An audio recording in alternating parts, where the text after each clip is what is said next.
Hey, gang. How's it going? I'm on vacation. I had to celebrate with just making some noise. So, let's see. Who's floating around? Wabbit. I saw Wabbit come in. Let's see. All the usual suspects. Hey, Garen. And Will. And Joe. They have long been expected. Yeah. Let's see. And Doug. Hey, Doug. Alrighty. Doommonger. Greetings. Let's see. All right. So I just felt like making some noise. Hang on a second. I'm going to kill this metronome that's beeping in my ear. This is all Korgs and a single Moog floating around, and a little bit of some Omnisphere doing these drones. I pulled out all the stops. I was like, let's go back to January. This is sort of a January test. I don't think I'm going to do January this year. I'm just like, kind of burnt on it. Sarah definitely doesn't want me to do it. She doesn't like being a January widow every night. But I threw up the projector and turned on the overlay on the grid and stuff like that, just to see if I can remember how to do it. Really, it's Omnisphere 3, Doug. Because I upgrade all of my software as soon as Garen does, and basically, when Garen does it, then that's when I have to do it. Allegedly, that's what I tell my wife anyway. It's like it's keeping up with the Joneses. It's keeping up with the Mortensons.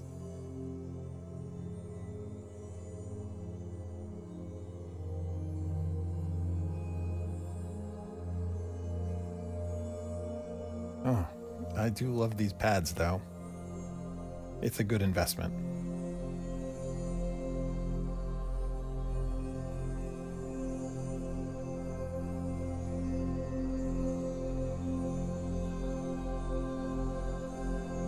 Turn it down just a little bit.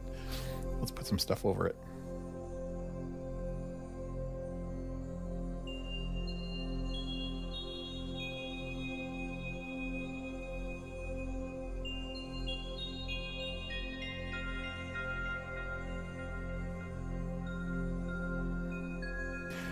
Sometimes wavetables are cool and all, right? But sometimes just a pure sine, or in this case, a bell, that works.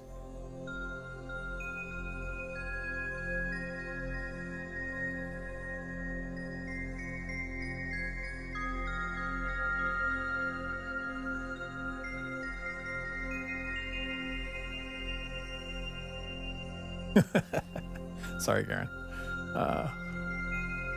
Yes, as Garen goes, so does the country.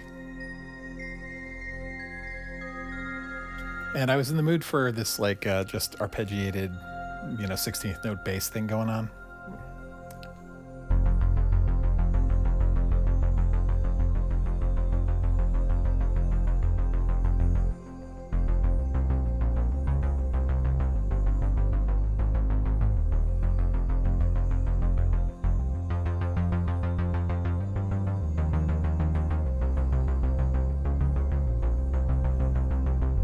Right.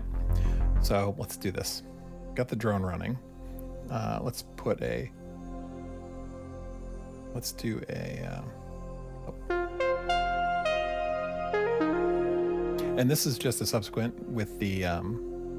It's just a simple filtered horn with the shimmer reverb behind it to put those sort of high strings.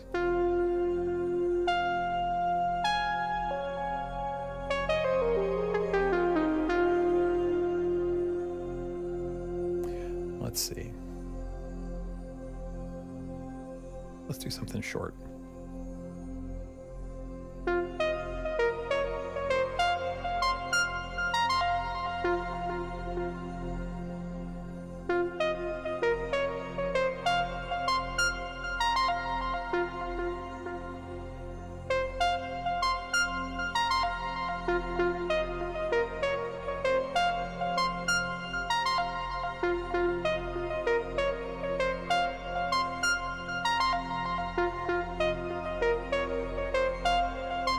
put the bass under it.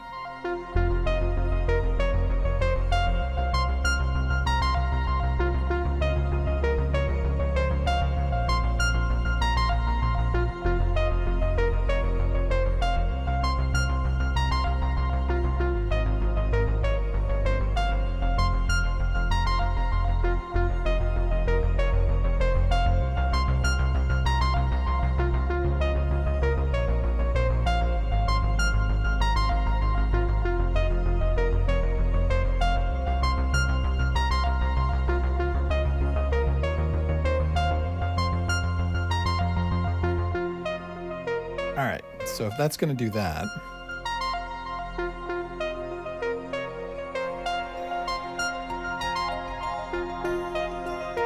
let me kill these patterns 1 second. All right, let's do a Berlin bed. We'll lay these two plucks over each other. That's an op 6. I love the op 6, man. The only thing I love more than the op 6 is the op 6 running through Ableton's Roar distortion, mangler, limiter, delay, the everything effect. I've been reading up on Roar and like digging into it, and Roar basically does like 9 things. I thought it was just a distortion, like something to do some kind of saturation, which is what it does, but it's also got like mid-side processing and EQ and delays, and it's got crossovers for doing like multi-band compression. It's got everything in it. So, and I've been using it on the op 6, and it is awesome. In fact, one of the tracks on the new album used it as a bass, and it was freaking awesome. But let me lay down a little pattern here. We'll do it as 2 bars, and then I'll shorten it.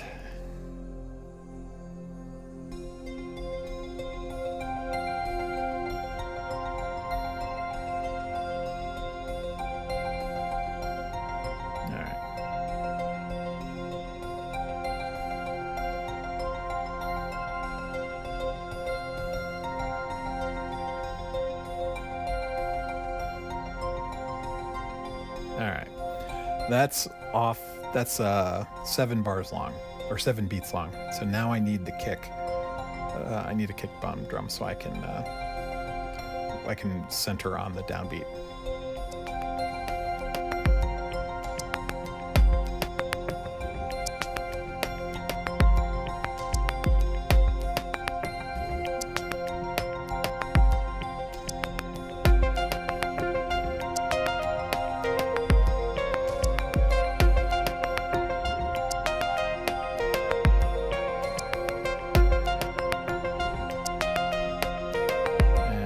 Bass line under it.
All right.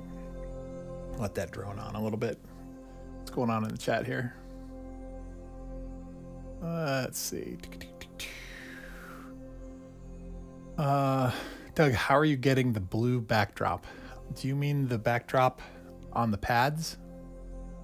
If you mean on the pads, I am, I've got a screensaver thing going on in the background on the computer over there.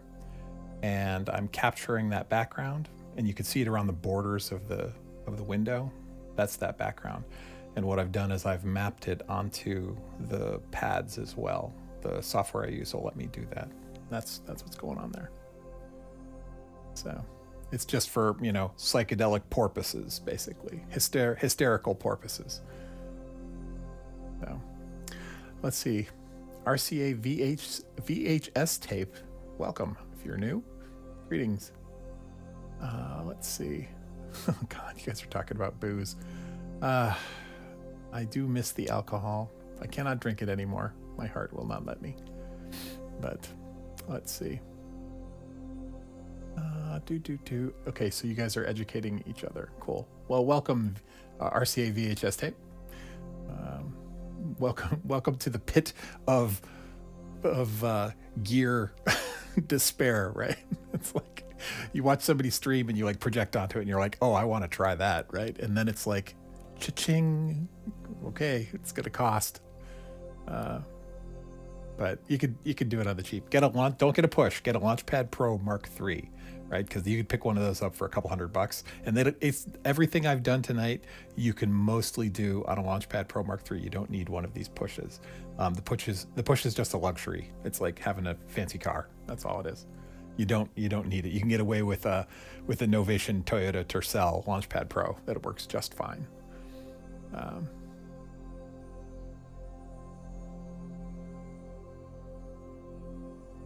Let's see. Yeah,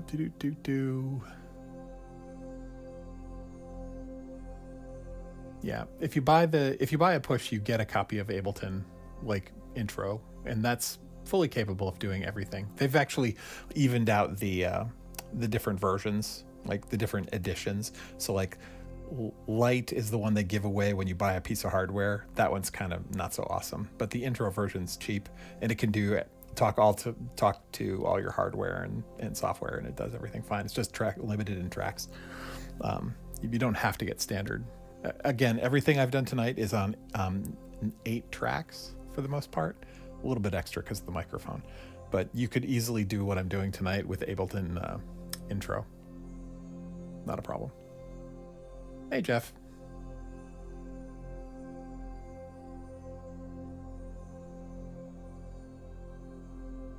Joe says he wants to use January to try something he saw Robert Fripp do in a video once with his hands. I think he called it practice. Jesus. Joe. Anyway. All right. Let's see. What time is it? 8:30. Let's keep going. My wife is watching something out there on TV. Delete some pre-recorded patterns here. We've still got this drone going. Let's kill that. All right. Let's do something with some of these other instruments. So...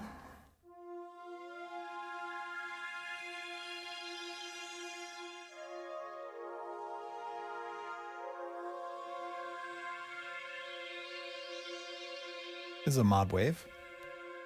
So this is what I've done. I have I've got the jelly beans over here, this little teeny Launchpad Mini, and so as you can see, probably it's very lit up. I'm not going to move the camera right now. You can kind of see it partially. And I do transpositions over here with the 15 sort of buttons at the top. But now I've decided to map all of the other stuff too.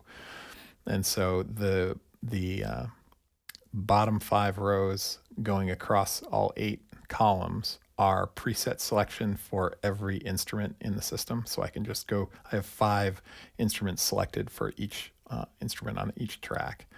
And then and basically due to the way the Korgs do their favorites list, I just, when I want to move something into one of these slots, I just go to the Korg and save whatever sound I want into slots 0 through 4, basically.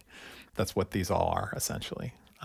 And so rather than mess around with set lists and things like that, which are super useful, I just, when I'm prepping or when I'm fooling around and making sounds or finding sounds that I'm interested in, I just, on the instrument itself, I'll be on the Op6 or on the mod wave, I'll find a sound I like that's, you know, something I made, or it's a preset I've tweaked or something like that.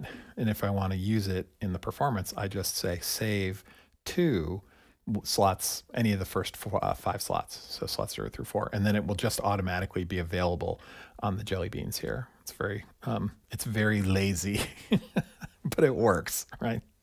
I never have to map anything again. I'm just like, just put it in a slot, right? It'll work.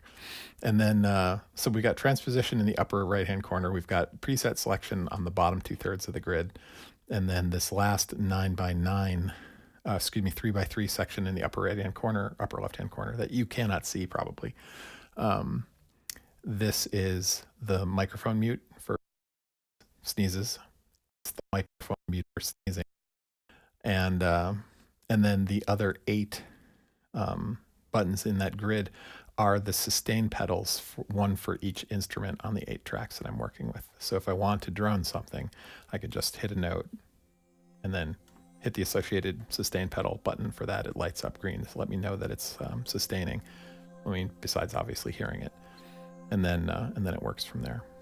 It's not perfect in that I have to remap the bass, because if I sustain the bass with the arpeggiator doing its duckas, it just goes into hold mode.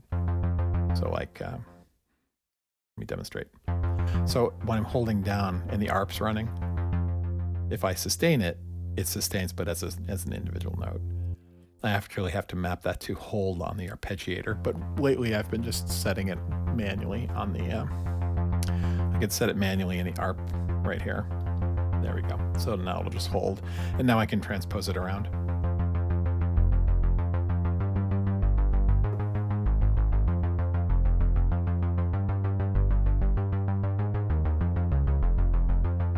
And that'll work for any sort of arps, so if I want to go.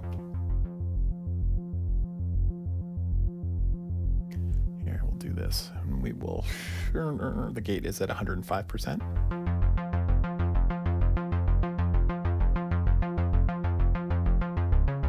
Here, let's play with this actually. Let me go, let me turn on the rhythm.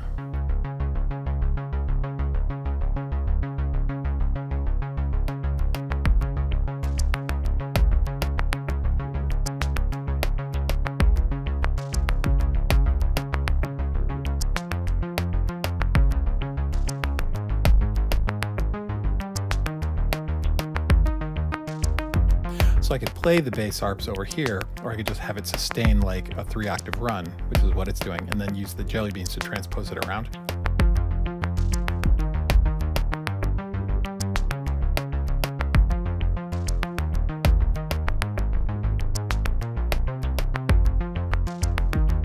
And the nice thing about that is it'll transpose all the other stuff too, right? So if we put a lead down real quick,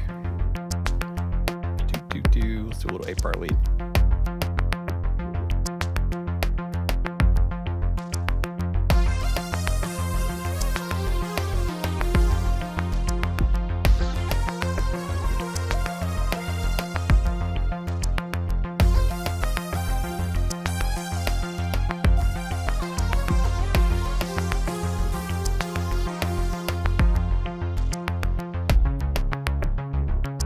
I should probably have actually recorded that.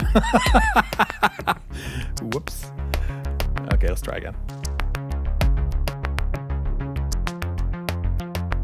All right.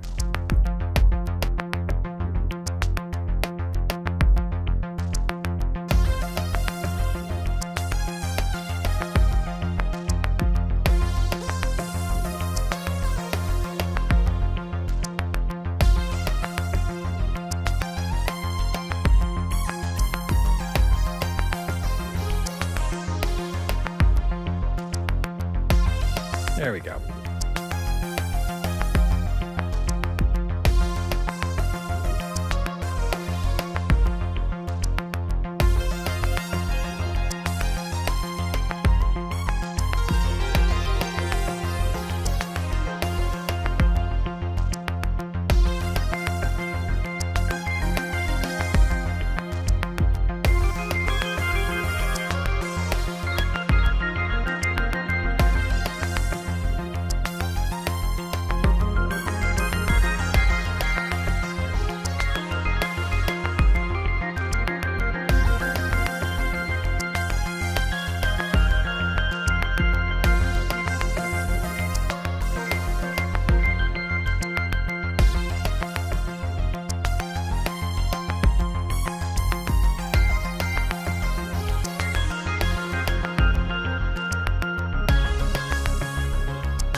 now I can go in and change the bass arp.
Make a round.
And there we go.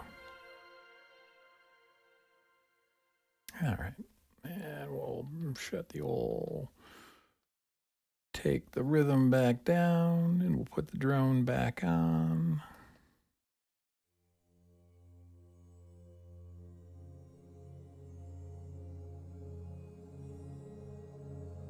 There we go. Anyway. Let's see. What's in the chat?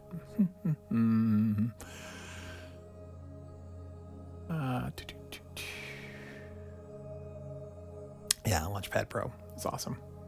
Pro Mark III. Fantastic. Fantastic tool. Great DAW-less jamming tool. Let's see.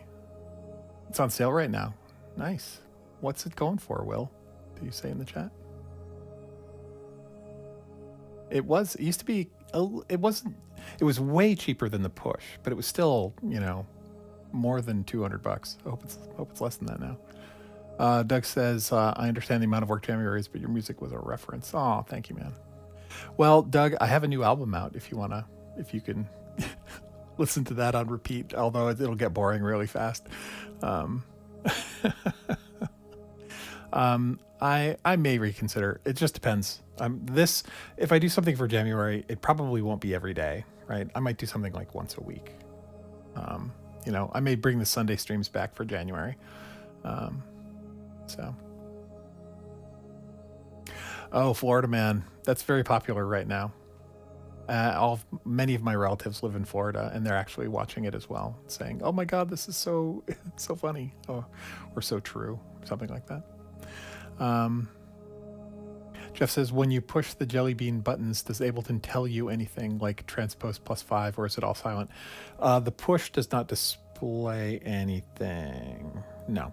If I go to the device, though, I mean, if I'm looking at the device on this display here, it does indicate that it's been shifted. But I generally don't have that particular device active. I just map it. If I was really industrious, I could do some MIDI manipulations so that the Launchpad lights up and tells me like which one's active. Right now, I just have to remember by ear, by listening where I'm at. Or I can look at the screen and I don't think it's in camera, but over here on the screen is Ableton and like the YouTube chat stuff. And there's a global transposition pitch device here. And when I change this, regardless of what track I'm on, it will indicate how many scale degrees it's transposed. So that kind of works. You, Jeff, will, I'm sure, come up with a much more nuanced approach as compared to my brute force method. But it gets the work done. So let's see. Looking through the chat here.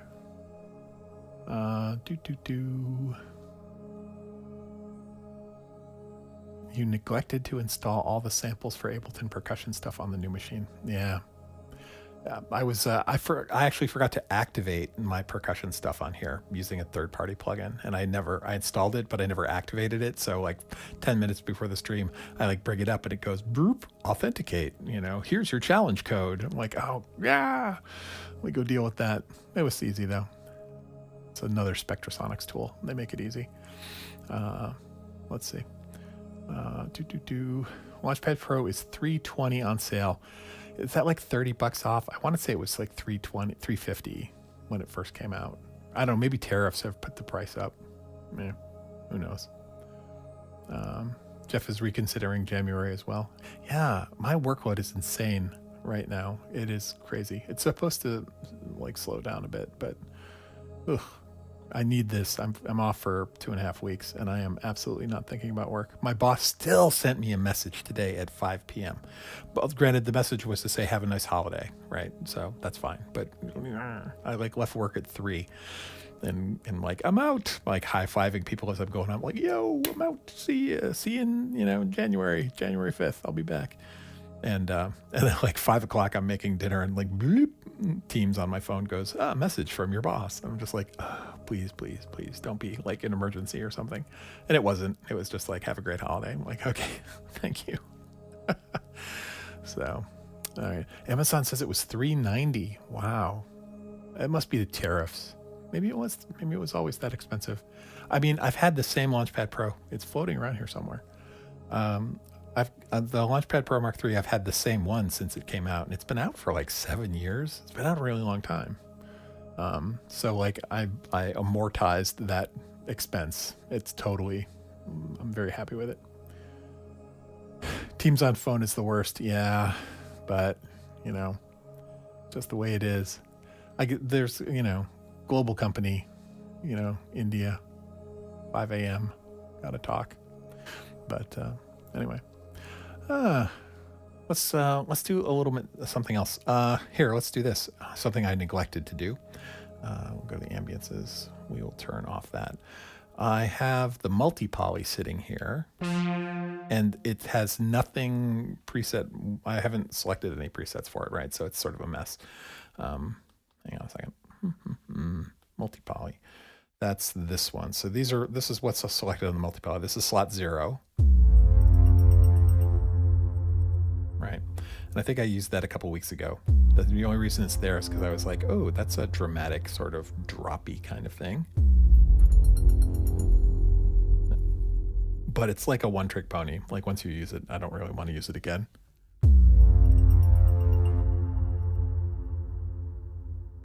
Doug asks, have you ever used the audio processing feature of the product your company makes?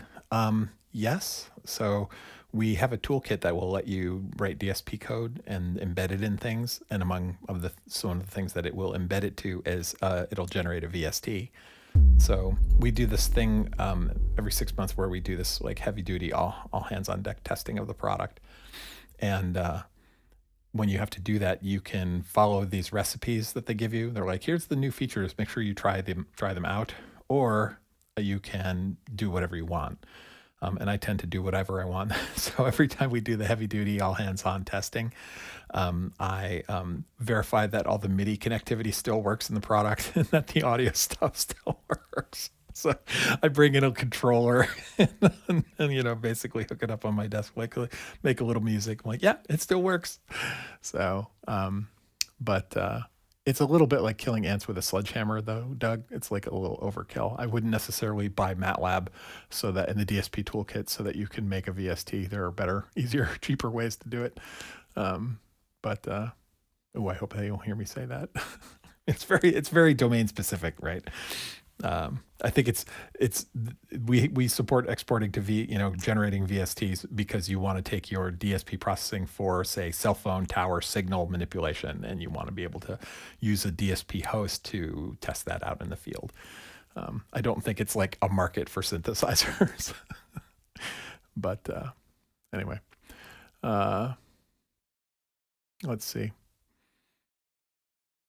I don't know what Ableton Live integration means, says RCA VHS tape. I'm just calling you RCA, if that's okay.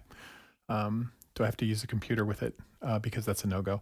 Yeah, if you're purely DAWless RCA, just use a Launchpad Pro Mark III in standalone mode. It's basically got a MIDI in and 2 MIDI outs, and it's got a 4-track sequencer, and as well as a 5th track for playing melodies or live. So you could basically set up a nice like 4-man band accompanying you and then play on top of that with some other synth. But it doesn't generate any noise. It's just a controller. So you would have to feed its MIDI out to various synths, or you could run it into your phone if you want to run, an app on your phone that can be a synthesizer. But it sounds like you're a hardware guy, so you probably have some synths laying around. You can use it to drive those. I'm sure someone in the chat probably already told you that, though. The Ableton Live integration is a convenience if you want to use it with Ableton. It is tightly integrated. It's nice. But if you don't want to use a computer, that's cool. Yeah, like I used the Launchpad Pro to talk to a Nord A1 4-part multi-timbral. And so that was like, a simple 19-inch rack unit, Nord, and the Launchpad Pro, and a pair of headphones, and you're done, right? It was like, that was my performance. It was fun. It was easy to carry, fit in a duffel bag, You don't have to like haul your 90-pound modular around necessarily. Let's see. Doug, you love the Iridium video? Would the Iridium Core, the 12 voice, be that much of a reduction in the capabilities of the big unit? I don't know, because I haven't really looked at the Iridium Core at all. Is it 1 layer, 2 layers? I don't know. I'm trying to sell my Iridium, actually. I'm trying to sell all my desktop modules. I just want big keyboards. That's my collection is steering in the direction of giant keyboards. You can do custom Launchpad templates, yeah. When you play live RCA, you have a rat's nest of cables. That you're in the right crowd for that. Everybody here is definitely in that place. Right. There was a discussion Task Boy and I were having a couple months ago that was like, that's why we love pedals. Pedals are super fun because, oh boy, let's connect all the audio processing in various ways, right? But the worst part about pedals is the power infrastructure. Like every time you add another pedal, it's like one more power supply, right? And a lot of pedals these days don't even support batteries anymore. You have to give them a power supply. It's like me. Let's see, Doug says, the Iridium Core is 2 layers, but 12 voices. That's okay. I mean, 12 voices is, I think, fair for 2 layers. If it was 8, I would be, it's a little skimpy. but 12, sure. Is it significantly less expensive? Wouldn't it be an excessive waste of space? I live in an apartment. I don't know. I don't know, Doug. Yeah.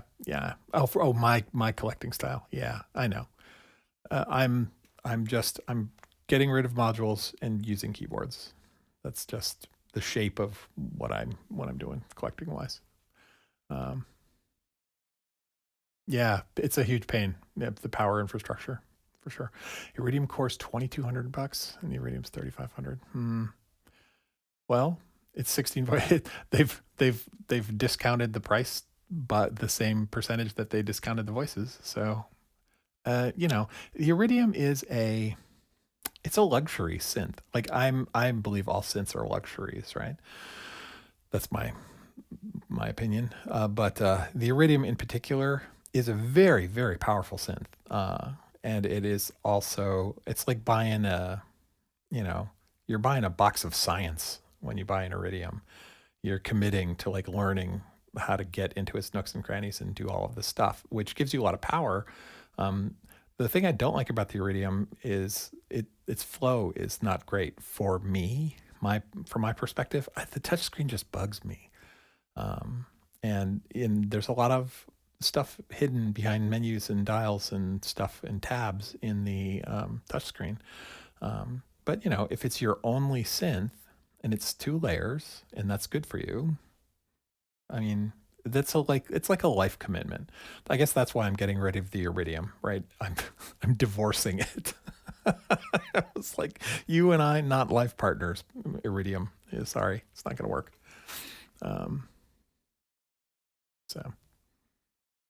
And Garen's crawling into the box. Yep, Mr. VST over there.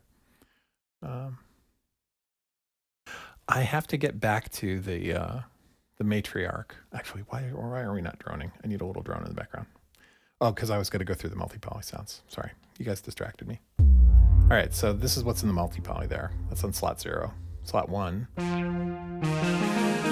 I was kind of doing this 80s vibe thing when I was picking these. I was like, okay, that's a very 80s brassy kind of thing. And I'm not sure. I think this was just something I randomly threw in there. I don't know. It's not great, comping-wise. Although, I've said this before. So, like, if you're preset surfing on one of these Pi-Korgs, like the multi-poly, if you're doing what I just did and you're just surfing through presets, sustain the note and play with the macro knobs, which are not in camera right here, but I'm going to reach up. Because the macro knobs make everything better. It's like, what have they mapped in? Oh, yeah, see? You get the syncopated gate thing going on. Well, let's play a power chord.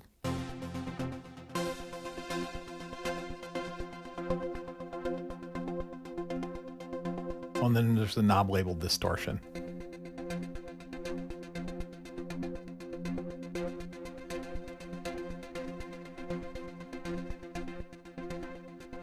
Okay, so that's why I picked that preset, because rhythmically it's interesting.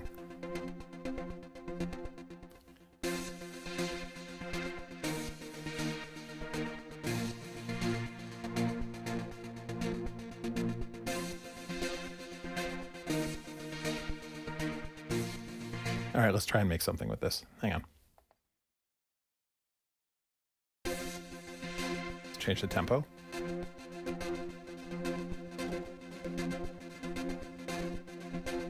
All right, 115. Let me turn the rhythm back on. Hold on a second. Do, do, do, do, do.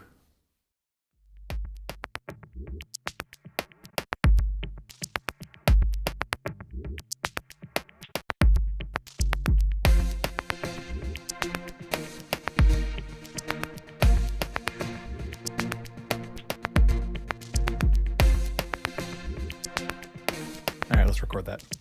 1, 2, 3, 4.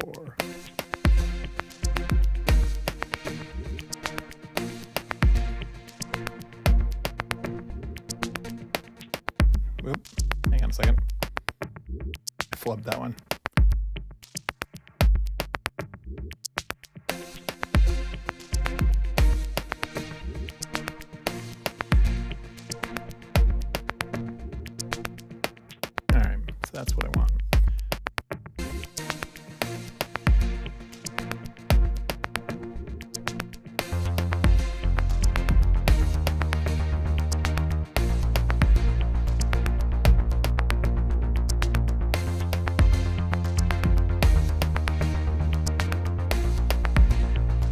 drop it an octave.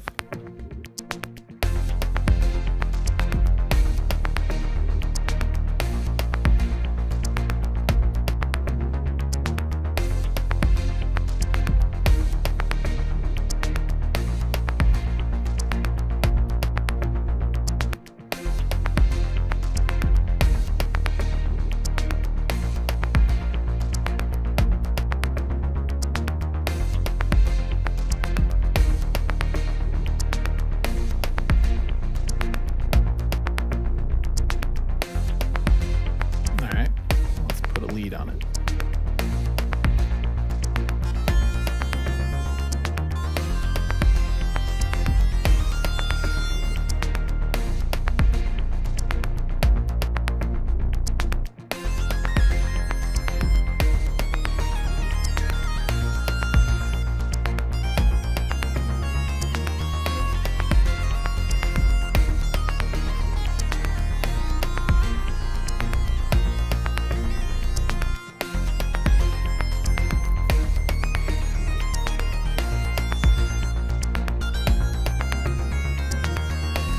Change the subsequent as well.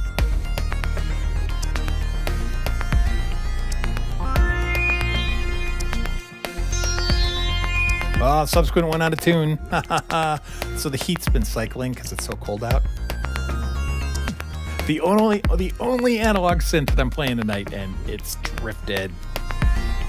Frickin' hate.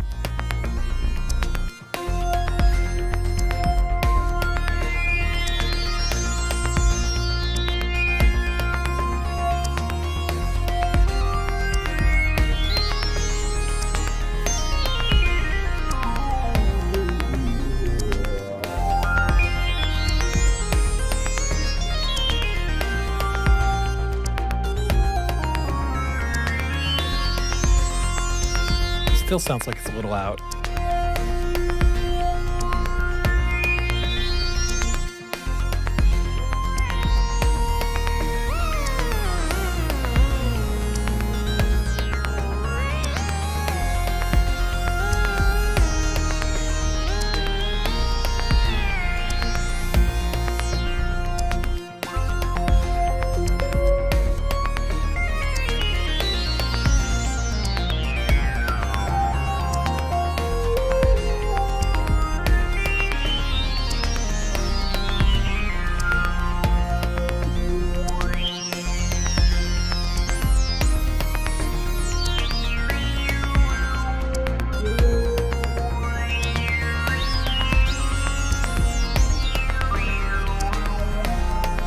Feels like something from the 80s a little bit. So like this could be The Cure. Well, The Cure came up at some point.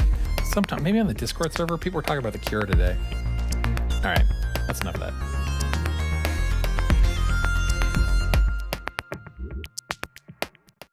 All right. Let's see what time is it. It's 9:06. All right, I've been streaming for an hour. I think that's probably sufficient.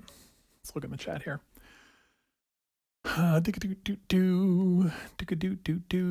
Let's see. Conversations. Hybrid all the way. RCA VHS tape says you should do some videos where you demonstrate how your stuff is set up. Those exist. They're out there. I've never seen. I never seem to have time for all the long live streams. It's nice to catch one. Cool. Thanks, RCA. Yeah, I've got a bunch of videos out on the channel in the video section as opposed to the stream section that are like, this is how the rig works. But they're all around the push for the most part, or the launch pad, right? So you'll, if you're not interested in the computer stuff, I don't do much DAWless. I've done a few. If you search for DAWless on my channel, you'll find the few DAWless videos I have. There are a few.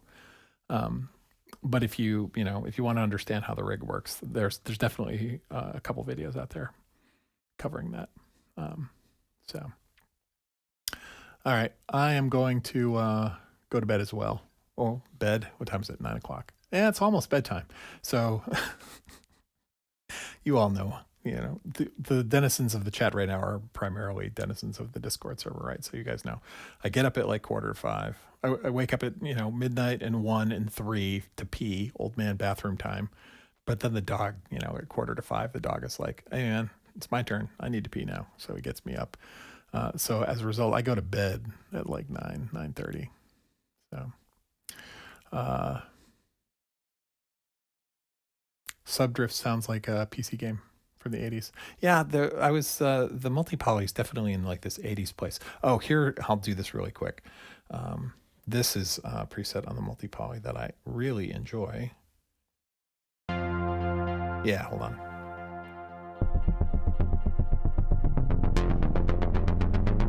That's too, hang on a second, too low.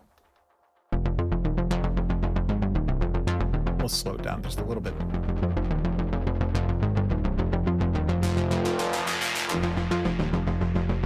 This is so Airwolf, right? So the bottom half is this ARP, and the top half is this.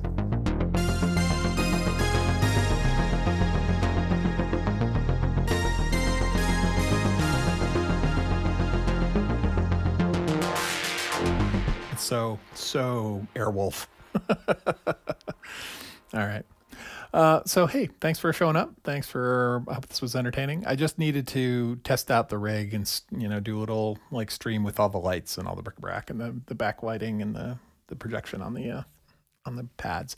So I'm capable of doing that. It really comes down to, TV theme song in a box. That's right, Karen. I just wanted to make sure it all works. So I might do January, or I just might stream, a couple times a month.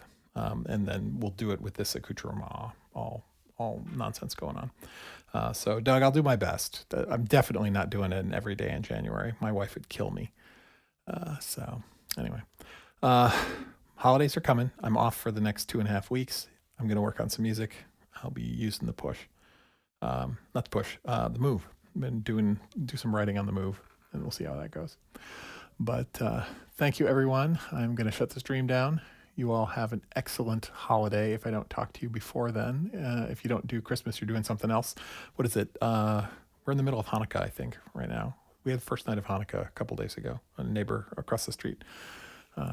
We were like inviting her over for cheese, nuts and cheese and crackers and stuff. We have a nice lady who lives across the street, a widow, Jewish lady, and she's a good neighbor. So we were like, hey, you want to come over and just hang out? And she was like, yeah, I think I will. But so anyway, that's the only reason I know we're in the middle of Hanukkah, because we called her on the first night of Hanukkah. So whatever. Anyway, thanks, Garen, Will, Jeff, RCA, Doug, Joe. I think Joe's already gone. That's fine. Joe comes in, he drops some love, and then he's gone because he doesn't like streams. He thinks streams are evil. So all right, I'm out. You guys have a good night. See you later. Hasta la lambada.